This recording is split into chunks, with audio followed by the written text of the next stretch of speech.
Finally! GeniusPieTrap has come back to YouTube. If you smell what GeniusPieTrap is cooking. Not Dwayne "The Rock" Johnson, though he is a huge fan of the show and I know he's listening. This is the third episode of Runnin' My Trap. The last one was about my 3 grandmas and a little bit of a tearjerker, but I'm going to try to keep this one a little bit more upbeat, a little bit more positive, not go the melancholy route. So I'll start the show off with a real quick joke. What's black and white and red all over?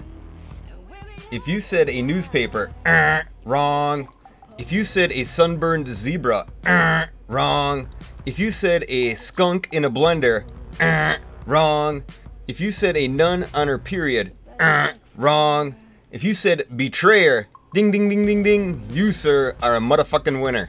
So by default, betrayer only appears in black, white, and red. Kind of give it this cool artistic style. You can actually go through the options, mess with the settings, and actually put color into the game, but really meant to be played in just the 3 colors, which gives it a very cool effect. I'm not even sure where this game came from, to be honest with you. It's been out on Steam for a year. I just happened to be browsing through my titles, came across this one, and decided to give it a try, and it's a lot of fun. It's a pretty darn good game. Only $9.99. It seems a little bit on the short side. From what I can tell, it's going to take about 8-9 hours maybe to complete, I'm going to guess. So, but just a really fun game to check out. I actually really enjoy that the game is short.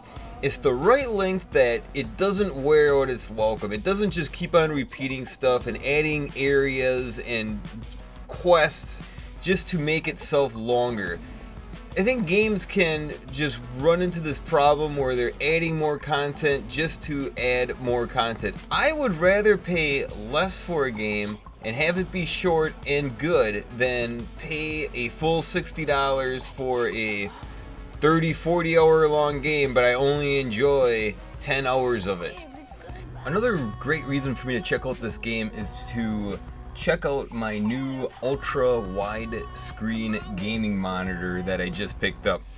If you don't know what an ultra wide game screen monitor is, most of you probably have a 16:9 aspect ratio monitor. A ultra wide screen monitor is a 21:9 gaming monitor.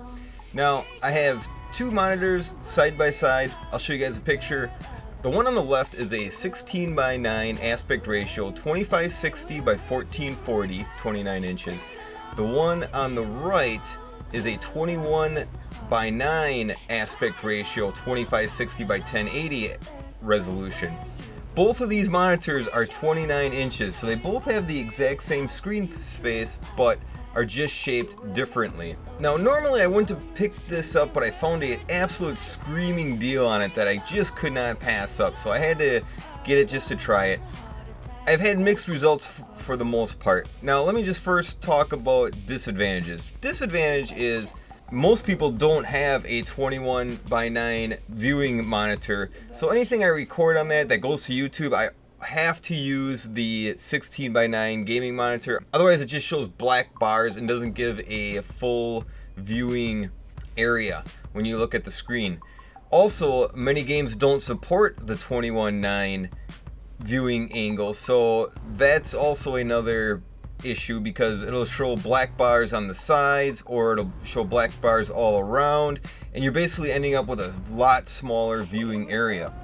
Now, the advantages for the games that it works well with are huge. They're absolutely astounding, really. Basically, what you get is a much larger field of view, meaning you can see left and right much farther, that more matches your field of view or peripheral vision. This is an absolutely huge advantage in first-person games and racing games especially online.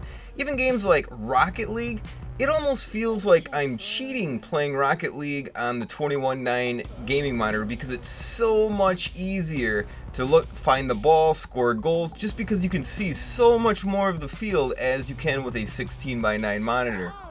Speaking of racing games on the ultra widescreen monitor, also been playing The Crew.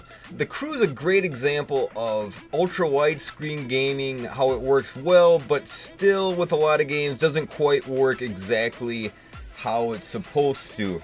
The view is great, it works awesome, it's definitely a huge advantage to be playing it on the 21.9 monitor, but if you look at the picture here I took, the speedometer and minimap don't go out to the edges. They're still in the exact place that they would be on a 16:9 monitor. Not a big deal breaker or anything like that, but just one of those things where the developers didn't quite think it through, but still worth playing on the 21.9. Alright, enough about ultra widescreen gaming. Stick a fork in it, it's done. The Crew, awesome game. I am liking this a lot. I like a wide variety of racing games, everything from the sim type games to the arcade racers, and I haven't played a good arcade racer since Burnout Paradise. I played this one at beta and didn't like it at all. It got a lot of negative attention. I just kind of ran over it again, found that a lot of people were really liking it, a lot of people were playing it. I heard there was a lot of changes made to the game, there's a lot of changes coming to the game. I decided to give it another shot and I am glad I did. It is a lot of fun. The controls are so much better than what they were.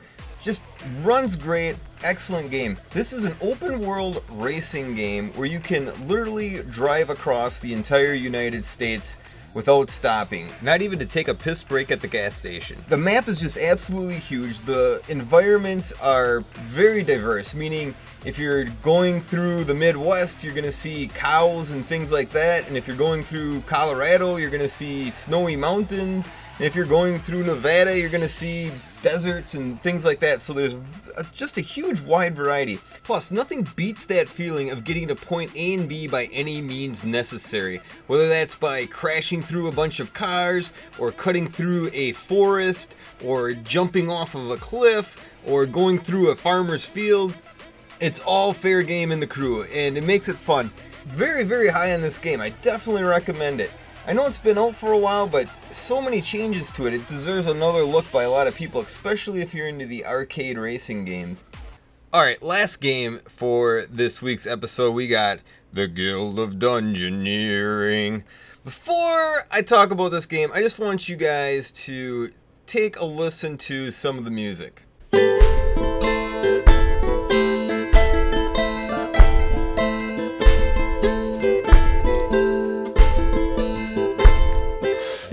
The Guild of Dungeoneering, on our quest we're never veering, oh to be a Dungeoneer, swimming in pools of gold. This is the Guild of Dungeoneering, all the monsters keep appearing, oh to be a Dungeoneer, whose stories will be told. What's that sound? I hear a noise, something's coming, girls and boys, we're up in the hills and far away. We're the Guild of Dungeoneering. Curse and swear, but don't despair. The way out of here must be over there. I think we're lost, but what do we care? We're the Guild of Dungeoneering. Damn, simply fantastic. This game makes me want to go out and get a lute and become a bard and write my own Guild of Dungeoneering songs. I love it. That was like the opening credits, but they also play these songs in the middle of the game, like if you finish a mission or one of your Dungeoneering people die, and it adds a ton of charm to the game. In fact, this game is just oozing with charm. It's coming out of its eardrums. The music is great, the hand-drawn graphics are great, I think these simple but cute animations, all great stuff.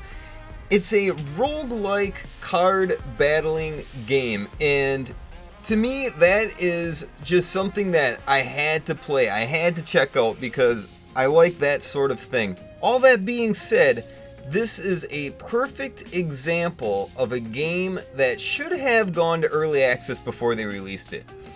There's a couple problems with the game. There's difficulty spikes, there's balance issues. I feel it should be a little bit deeper than what it is. they should have just went to early access with this. They should have had people playing it. People would have been a little bit more forgiving if known that improvements were on the way. Now, they have released some updates and they have made some changes, so hopefully they keep on going with this, because I just feel this game deserves to be much better than what it is. They have the perfect recipe. It's clever. It's just such a great idea that they just kind of fell on their faces in a few small areas. So I would like to see a sequel or this one improved on, and I think it's great. I think the game is great without those improvements, to be honest with you. It's worth checking out. Alright guys, that's a wrap. Little shorter this week, but I will see you again next time. Make sure to like and subscribe. GeniusPieTrap, over and out. Later. Bye. Victory. The outcome was never really in doubt. Eat my dust! Let's have a go at it! Godspeed, you magnificent bastard! Giddy up!